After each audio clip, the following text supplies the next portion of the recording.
하나님 사랑, 하이스토리 메이커스.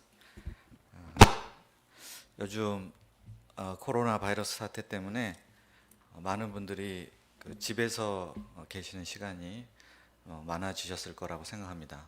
이제 사회적 거리두기를 할 수밖에 없는 그런 상황입니다. 그래서 예기치 않은 부작용이 일어나기도 한다고 합니다. 집에서 식구들끼리 오래 있다 보니까 어떤 일이 생길 수 있을까요? 서로 싸우는 경우가 많다고 합니다. 그래서 실제로 우리보다 앞서서 이번 일을 겪었던 중국에서는 코로나 사태 이후에 그 이혼을 신청하는 가정들이 급증을 해서 당국에서 일부러 시간 끌기를 하면서 지금 허락을 해주지 않고 있다고 하는 뉴스가 있었습니다. 그래서 코로나 바이러스 때문에 시험 드는 가정이 있는 것 같습니다. 우리 이제 센터 동역자님들은 서로 가정 안에서 그런 일은 일어나지 않을 거라고 믿지만 가족들 간에 특히 더 서로 배려해주고 양보해주는 그런 시간을 보내면서 더 친밀해질 수 있는 그런 계기로 삼았으면 좋겠습니다. 오늘 말씀의 제목은 다만 그를 섬기라입니다. 요절 말씀은 마태복음 4장 10절입니다. 함께 한 목소리로 요절 말씀을 읽어보겠습니다. 시작. 이에 예수께서 말씀하시되 사탄아 물러가라 기록되었으되 주 너의 하나님께 경배하고 다만 그를 섬기라 하였느니라. 함께 기도하겠습니다. 사랑이 많으신 하나님 아버지, 우리가 지금 가고 있는 이 길이 곧 광야를 지나고 있는 것만 같습니다. 사람들을 보고 싶고 만나고 싶고 또 자유롭게 말씀 공부도 하고 예배하고 전도하고 싶지만 그럴 수가 없는 형편입니다. 이 광야길을 지나는 동안 저희가 사탄의 시험에 들지 않게 지켜주시옵고 더욱 연단되어서 정금과 같이 나아올 수 있도록 도와주시옵소서. 주께서 이 시간 말씀 가운데 함께하여 주시고 친히 이 말씀을 성령 하나님을 통해서 드러내어 주시기를 간절히 기도합니다. 감사드리며 예수님의 이름으로 기도하였습니다. 일본의 코에이라는 게임 회사가 있는데 거기서 만든 삼국지라는 유명한 게임이 있습니다. 근데 이 삼국지에 보면은 일기토라는 용어가 등장합니다. 일기토가 무엇인지 아십니까? 일기토란 전쟁터에서 맞붙게 된 양 진영을 대표하는 장수가 한 명씩 나와서 1대1로 겨루는 시합을 가리키는 것입니다. 삼국지의 원작 소설에서나 아니면 이 게임에서도 이 일기토의 승패가 어떻게 결정되냐에 따라서 그 전투의 승패를 좌지우지하게 됩니다. 그런데 오늘 말씀에서도 일기토가 나옵니다. 적진의 장수는 마귀입니다. 그리고 우리 편을 대표해서 나온 장수는 바로 우리의 구주이신 예수 그리스도이십니다. 이 전투의 승리 여부가 이후에 예수님의 공생의 기간의 사역을 성공으로 이끌 것이냐 실패로 이끌 것이냐를 결정짓게 됩니다. 마귀의 시험에 걸려 넘어질 것인가 아니면 마귀의 시험을 이기고 승리할 것인가, 이것은 우리 인생에서도 우리 인생의 성공과 실패를 가늠하게 되는 중요한 기준이 됩니다. 오늘 말씀을 통해서 우리가 어떻게 마귀를 물리치고 승리의 인생을 살 수 있는가, 그 비결을 배울 수 있기를 간절히 기도합니다. 1절을 보십시오. 1절을 함께 읽어보겠습니다. 시작. 그때 예수께서 성령에게 이끌려 마귀에게 시험을 받으러 광야로 가사. 예수님께서는 마귀에게 시험을 받기 위해서 성령에 이끌려 광야로 가셨습니다. 광야는 어떤 곳입니까? 광야는 빈들입니다. 광야는 우리 삶에 꼭 필요한 자원들이 너무나 부족한 곳입니다. 근데 예수님께서 왜 하필이면 시험을 받기 위해 광야로 가셨을까요? 이는 우리 인생의 여정이 마치 광야를 통과하는 길과 같기 때문입니다. 우리 삶도 광야처럼 부족한 것 투성입니다. 무엇이 부족합니까? 돈이 부족하고 집이 부족합니다. 요즘은 마스크까지 너무 부족합니다. 반면에 우리 자신은 너무 연약합니다. 쉽게 피곤해지고 지치곤 합니다. 병에도 잘 걸리고 여기저기 아픈 곳도 많습니다. 눈에 잘 보이지도 않는 이 코로나 바이러스 19 때문에 전 세계가 공포에 휩싸여서 떨고 있습니다. 작은 충격에도 멘탈이 나가기도 합니다. 작은 욕심에 금방 눈이 멀어서 이리저리 휘둘리기도 합니다. 마귀는 이런 우리의 연약한 지점, 그 약점을 너무나 잘 알고 이를 이용해서 우리를 유혹합니다. 그래서 넘어뜨리려고 합니다. 예수님께서는 이 세상의 그 어떤 것보다도 가장 열악한 환경이라고 할 수 있는 이 광야라는 땅에서 우리와 똑같은 연약한 육신의 몸을 입으시고 마귀에게 시험을 받으셨습니다. 그렇기 때문에 이 예수님은 광야와 같은 인생길을 가는 연약한 우리들을 능히 도우실 수 있는 대제사장이 되십니다. 예수님은 마귀에게 3번에 걸쳐서 시험을 받으셨습니다. 이 3번의 시험 속에는 누구나 우리가 인생을 살면서 한 번 이상은 맞닥뜨리게 되는 인생의 고비들을 담고 있습니다. 그래서 이 3번의 시험 속에는 3가지 질문이 담겨져 있습니다. 그 3가지 질문이 각각 무엇일까요? 첫 번째 질문은 아무리 부족하더라도 믿고 순종하겠는가? 입니다. 2절을 보십시오. 예수님은 40일을 밤낮으로 금식하시며 기도하셨습니다. 우리 속담에 이런 말이 있습니다. 사흘을 굶어 담 넘어가지 않을 사람이 없다. 열흘 정도 금식하면 사람 머리가 만두처럼 보인다. 그런 말도 있습니다. 하물며 예수님은 40일을 금식하셨습니다. 얼마나 배가 고프시고 고통스러웠겠습니까? 이때 마귀가 접근해서 이렇게 말했습니다. 내가 만일 하나님의 아들이거든 명하여 이 돌들로 떡덩이가 되게 하라. 예수님은 하나님의 아들이 맞습니까? 네. 돌들로 떡덩이가 되게 하실 수 있는 능력이 있으십니까? 능력이 있는데 그 능력을 사용해서 굶주림의 문제를 해결하는 것이 죄 짓는 일일까요? 이렇게 질문을 나눠서 생각해 보면 도대체 마귀의 말에 무슨 문제가 있는가? 이것을 알아차리기가 쉽지 않습니다. 그런데 여기에는 함정이 숨어 있었습니다. 예수님께서는 하나님의 아들의 능력을 사용하신 적이 있습니다. 가나 혼인잔치에서 물을 포도주로 만드셨습니다. 또 대표적으로 오병이어 그것으로 5천 명이나 되는 많은 무리들을 먹이셨습니다. 이와 같이 하나님의 아들로서의 능력을 사용하신 적이 있습니다. 그런데 그때는 오직 사람들을 섬기기 위해서 하나님의 영광을 나타내기 위해서 그 능력을 사용하셨습니다. 우리가 복음서를 다 읽어봐도 아들의 능력을 자신의 문제, 자기 문제를 해결하신 데 사용하신 적은 단 한 번도 없습니다. 예를 들어서 사마리아의 수가성에 가셨을 때 행로에 지쳐서 몹시 고나시고 목이 마르셨습니다. 그러나 예수님은 그 자리에서 털쩍 주저앉으셨을 뿐이지 어떤 아들의 능력을 사용하셔서 물을 만들어서 드신다거나 이렇게 하지 않으셨습니다. 죄송합니다.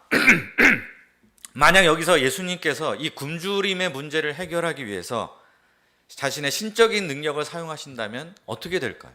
그러면 그것은 하나님 아버지께서 예수님을 이 세상에 보내신 목적, 곧 아들에게 너는 가서 이 세상을 구원하고 사람들을 섬기는 사명을 완수하도록 하라 하시니 하나님의 뜻을 정면으로 거스르고 어긋나게 되는 것입니다. 그리고 하나님의 뜻보다는 자기의 눈앞에 닥친 당면 문제를 해결하는 것이 더 우선순위에 놓이게 되는 것입니다. 이 시험에 대해서 예수님은 어떻게 대응하셨습니까? 4절을 보십시오. 4절 말씀을 다 함께 읽어보도록 하겠습니다. 시작. 예수께서 대답하여 이르시되 기록되었으되 사람이 떡으로만 살 것이 아니요 하나님의 입으로부터 나오는 모든 말씀으로 살 것이라 하였느니라 하시니.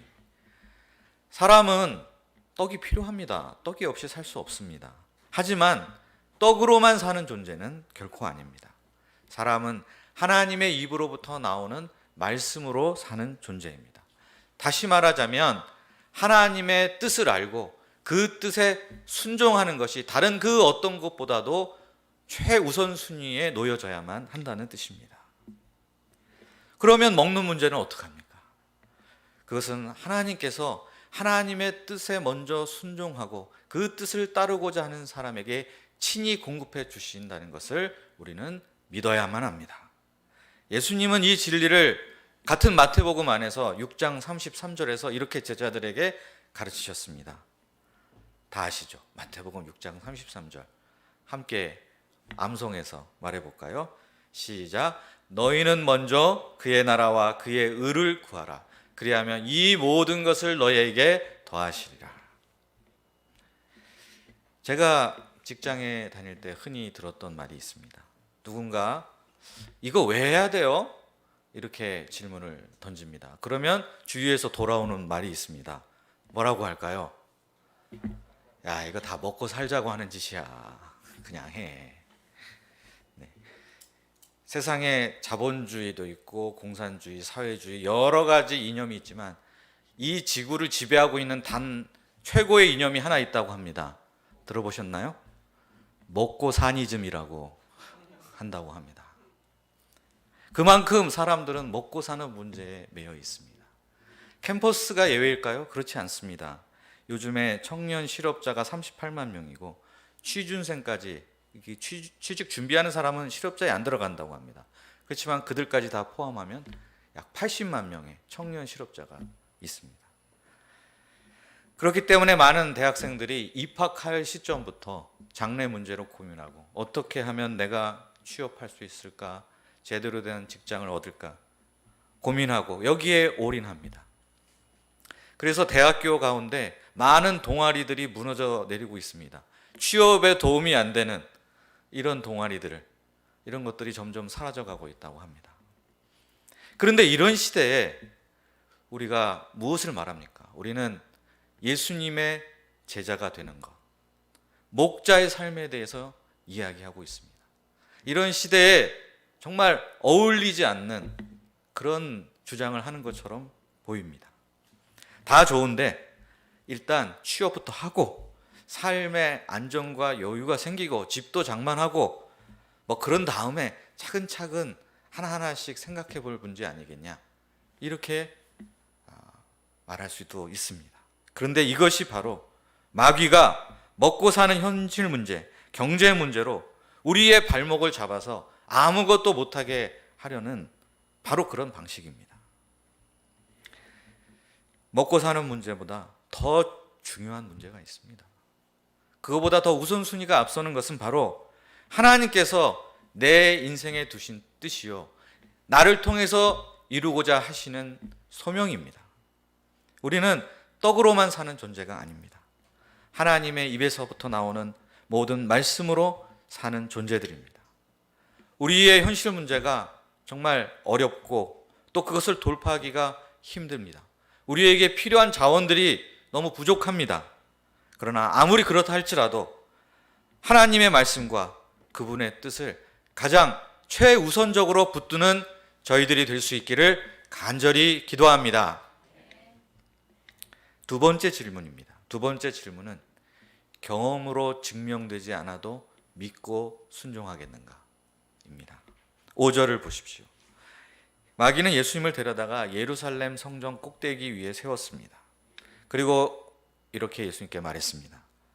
내가 만일 하나님의 아들이거든 뛰어내리라. 기록되었을 때 그가 너를 위하여 그의 사자들을 명하시리니 그들이 손으로 너를 받들어 발이 돌에 부딪히지 않게 하리로다 하였느니라 하지 않았냐? 한번 뛰어내려 봐. 놀랍게도 이번에 마귀는 성경 말씀인 시편 91편 1절과 2절을 인용하고 있습니다. 마귀도 성경을 이렇게 잘 알고 있다니, 성경을 유혹의 도구로 쓰다니 너무 놀랍습니다. 그런데 신천지가 하는 일이 보면 이와 흡사한 일 아니겠습니까? 방송에 이런 신천지 얘기하면은 이게 유튜브로 나가면 신고가 들어올 수도 있습니다. 제가 경험해봐서 압니다.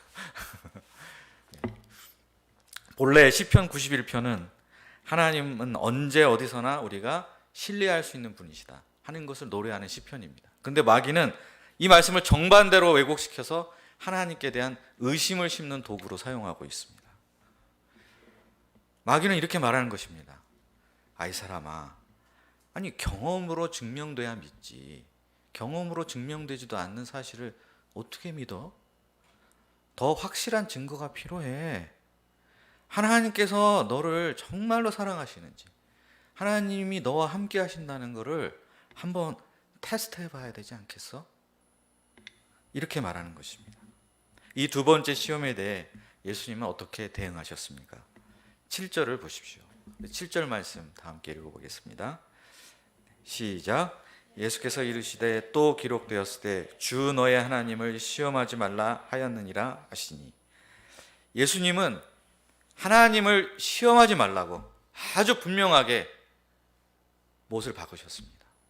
하나님은 시험의 대상이 아닙니다. 우리가 뭐라고 하나님을 시험합니까? 하나님은 시험의 대상이 아니라 언제나 신뢰의 대상이십니다. 내가 직접 경험해보고 입증이 되면 그때 믿겠다. 그럼 그게 믿음입니까? 우리가 그런 걸 믿음이라고 얘기합니까? 그건 믿음이 아닙니다. 믿음은 히브리서 11장 1절에서 이렇게 정의했습니다. 바라는 것들의 실상이요 보지 못하는 것들의 증거니라. 이것이 진짜 믿음입니다. 그러면 하나님께서 우리를 사랑하시고 나와 함께 하신다는 증거는 어디에 있습니까? 여기 있습니다. 로마서 5장 8절. 우리가 아직 죄인 되었을 때 그리스도께서 우리를 위하여 죽으심으로 하나님께서 우리에 대한 자기의 사랑을 확증하셨느니라. 하나님께서 독생자 예수님을 이 세상에 보내셨다는 그 한 가지 사실만으로도 우리를 향한 하나님의 사랑은 입증이 되고도 남음이 있습니다.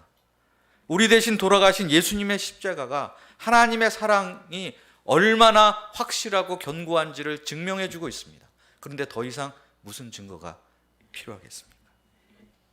종종 하나님을 시험하려는 사람들이 있습니다.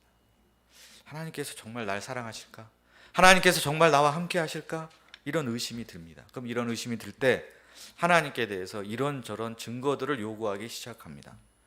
하나님께서 정말 날 사랑하신다면 이번 시험에 꼭 합격시켜 주세요. 하나님께서 정말 나와 함께 하신다면 이번에 꼭 승진시켜 주세요. 하나님께서 정말 나를 사랑하신다면 이번에 논문이 반드시 통과될 수 있게 해주세요. 이렇게 요구를 합니다. 근데 막상 원하는 결과가 나오지 않는다면, 하나님께서 나를 사랑하신다면 어떻게 이럴 수가 있나요? 정말 너무하시네요 하면서 하나님을 원망하고 삐치게 됩니다. 자꾸 눈에 보이는 증거만 요구하며 이렇게 하나님을 시험하게 되면 사소한 일에도, 작은 사건에도 우리의 신앙은 이리 갔다 저리 갔다 흔들리게 됩니다. 그래서 무언가 자기 삶에 좋은 일이 일어나면 그때는 막 스피릿이 충만해져 가지고 하나님을 찬양합니다, 감사합니다 이러다가도 또 일이 안 풀리고 좀 나쁜 일이 일어나면 곧바로 깊은 영적 침체에 빠지고는 합니다. 우리는 이런 신앙을 가리켜서 롤러코스터 신앙이라고 부릅니다. 오를 때는 막 급하게 올랐다가 순식간에 바닥으로 내리꽂는 것 같은 이런 롤러코스터 같은 신앙, 이 초보적인 신앙에서 우리가 벗어나야 되겠습니다. 믿음의 근거는 경험이 아닙니다. 믿음의 근거는 말씀이고 예수님이십니다. 그럴 때 우리는 무슨 일이든지 흔들리지 않고 우직하게 주님이 우리에게 가르쳐 주신 길을 걸어갈 수 있습니다. 주 너의 하나님을 시험하지 말라. 하나님은 시험의 대상이 아니요 언제나 신뢰의 대상입니다. 우리가 이 말씀을 붙들고 나를 향한 하나님의 사랑을 언제나 확신할 수 있기를 기도합니다. 세 번째 질문은 더 쉬운 길이 있어도 믿고 순종하겠는가입니다. 8절을 보십시오. 이번에 마귀는 예수님을 데리고 지극히 높은 산으로 데리고 갔습니다.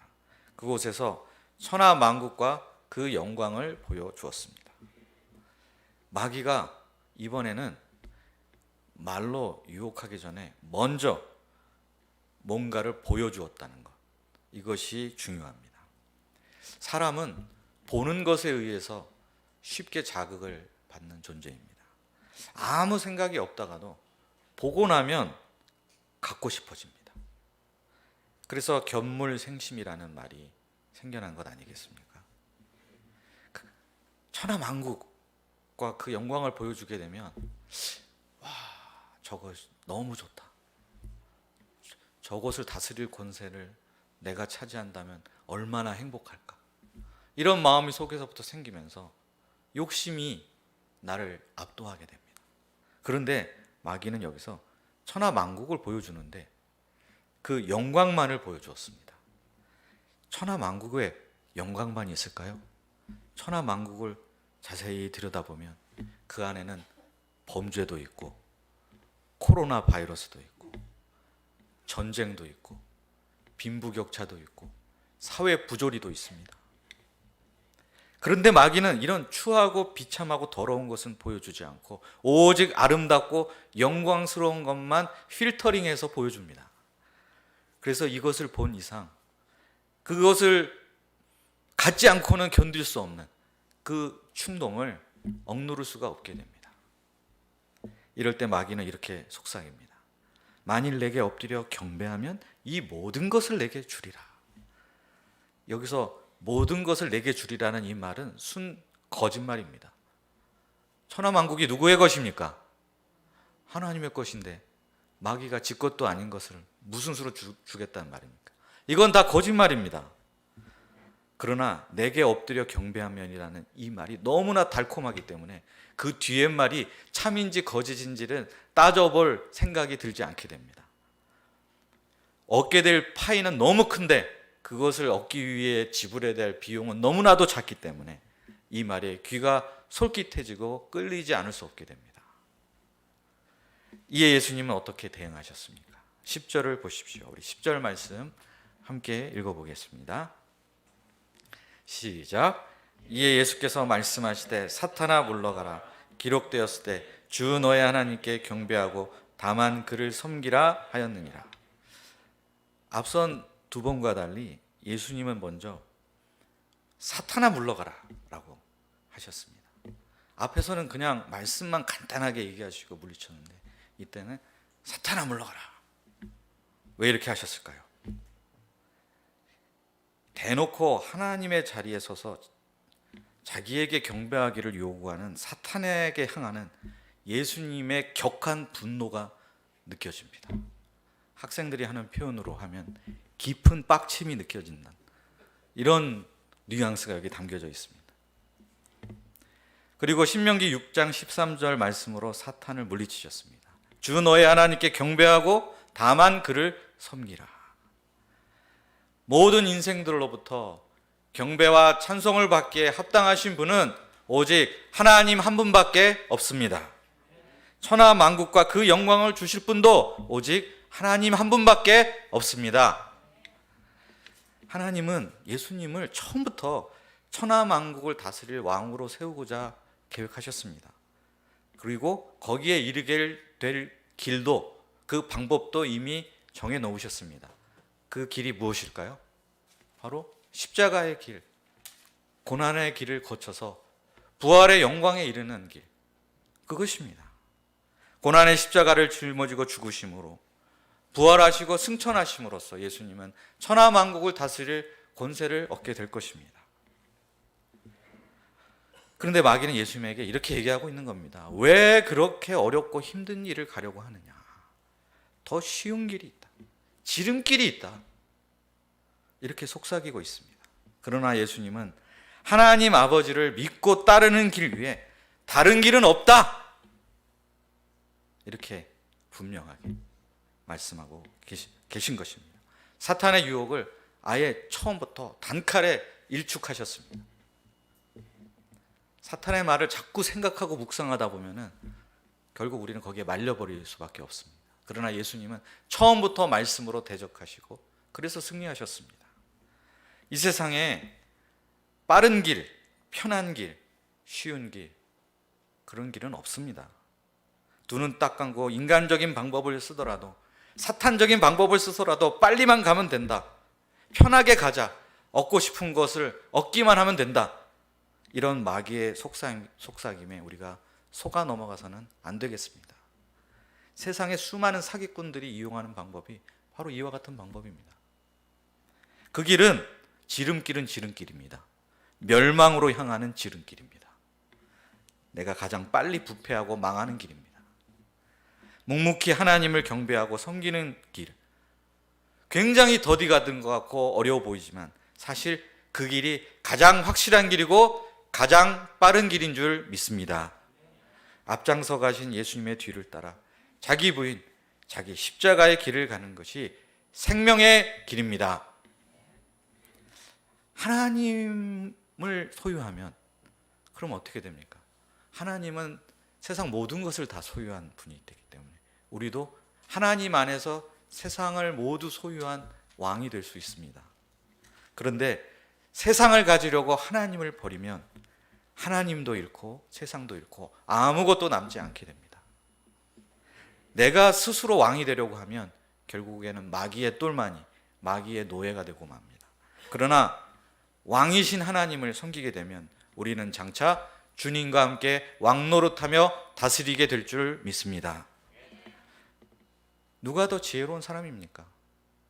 마귀가 속삭이는 빠른 길, 지름길, 더 쉬운 길을 가려는 사람일까요? 아니면 세상 영광에 한눈 팔지 않고 우직하게 하나님 한 분만 경배하며 섬기는 사람이 지혜로운 사람일까요?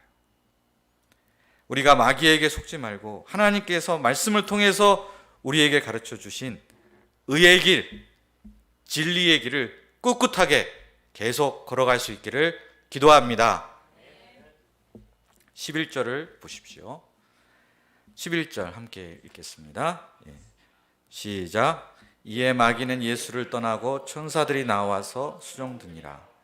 마귀는 라운드마다 예수님에게 일격을 당하다가 결국에는 3라운드가 끝나자 수건을 던지고 퇴장하고 말았습니다.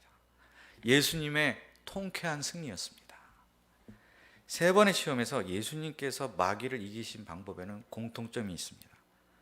예수님은 세 번 다 기록된 말씀으로 마귀를 물리치셨습니다. 마귀를 이길 무기가 여기서 무엇인가 분명하게 드러납니다.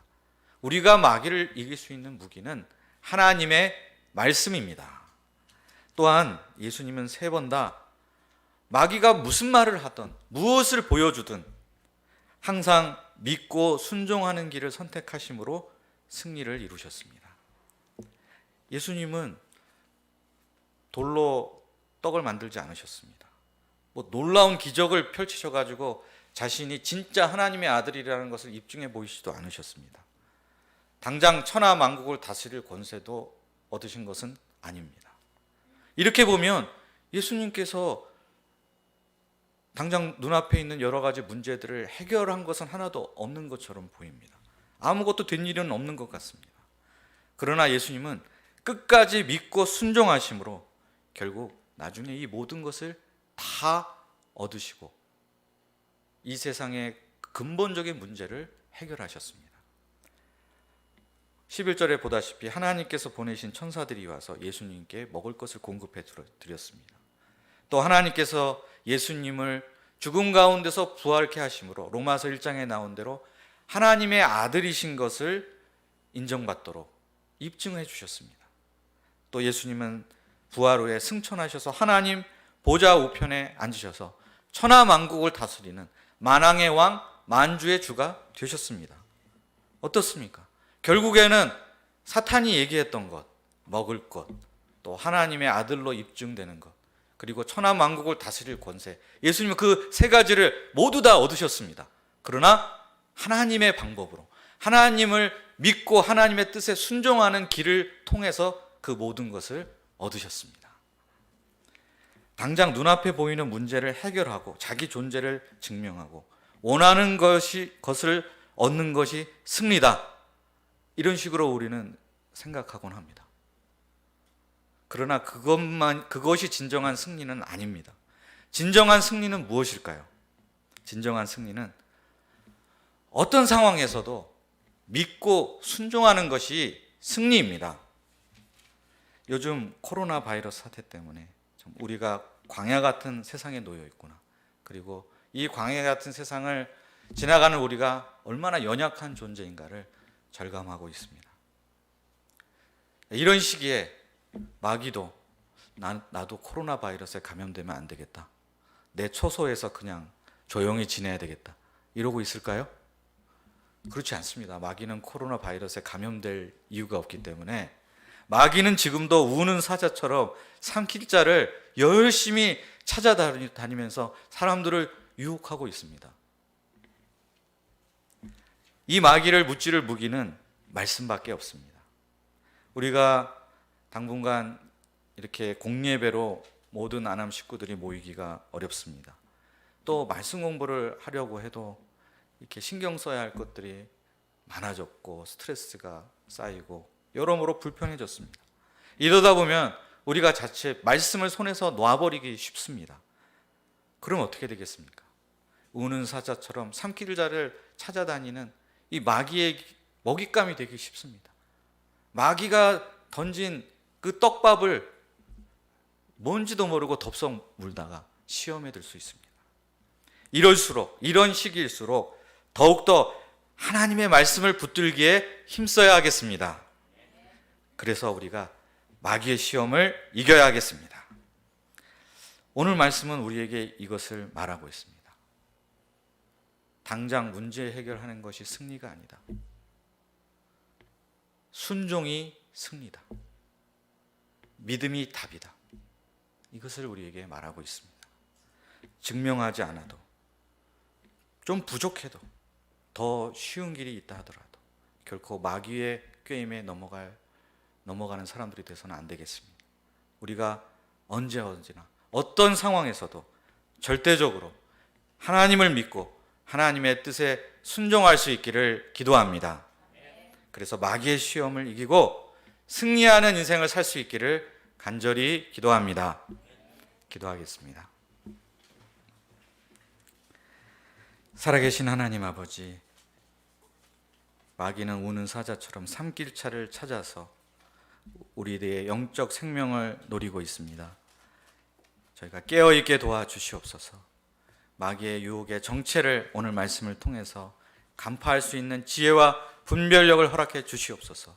이럴 때일수록 더욱더 말씀을 붙들고 묵상함으로 말씀의 힘으로 마귀를 물리칠 수 있도록 도와주시고 붙들어 주시기를 간절히 기도합니다. 어떤 상황에서도 절대적으로 하나님을 믿고 하나님의 뜻에 순종함으로 마귀의 시험을 이기고 승리의 인생을 살 수 있기를 간절히 기도합니다. 감사드리며 예수님의 이름으로 기도하였습니다.